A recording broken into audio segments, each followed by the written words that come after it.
He is Lord, Lord of all. Hey there, welcome back to On Point from the Summerdale Church of Christ. We're reading through the letters of Paul. We find ourselves now in the book of Philippians. Now, yesterday, today, tomorrow, we're actually trying to cover an entire book in the time frame that we have. Some chapters or some studies previously, we've had maybe 2 chapters. So we're kind of pushing through these last few, but I think it's important for us to read them in the context. Now, the book of Philippians is a book about joy. It's about rejoicing in the Lord. Paul will use that phrase frequently. I think about Philippians 4:4 when he says, rejoice in the Lord always. And again, I say rejoice. In other words, get happy, rejoice, look for good things, and oh, by the way, do it again.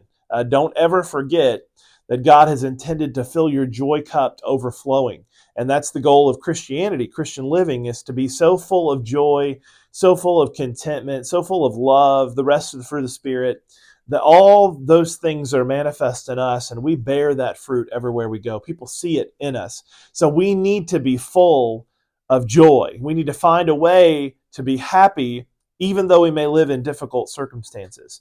Then you notice, of course, he says, I'm ready to be, or I'm content, whatever state I am in. He says there in chapter 4 as well. And he also says in verse 13, I can do all things through Christ who strengthens me. But there's so much more to this book than just having a joy that is inside of us. In fact, he gets to the end and he addresses 2 sisters, Euodia and Syntyche, that are having problems. Apparently that may be the whole crux of the book, is he's saying, if you guys would get happy, if you would return to that joy, that place of salvation and the place of safety that you see yourself in, and then gain wisdom from the Word of God, you'd be a blessing to a lot of people.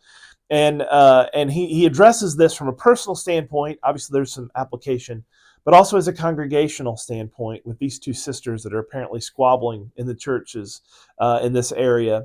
Paul had a lot of connections to Philippi. We see that in Acts 16. He converts Lydia. He converts the Philippian jailer in his household.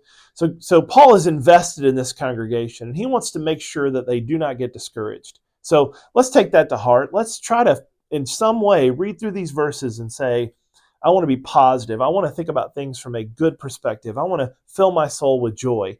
Second, let that radiate to other people. Share your joy with others. Be genuine, be sincere, but when something good happens, tell people about it. And then finally, when other people have joyful moments, rejoice with them. We're supposed to rejoice with those who rejoice and weep with those who weep. Let's find good stuff to think about, and let's rejoice in the good things that God provides. Hope you have a great day today. Thanks for tuning in to On Point.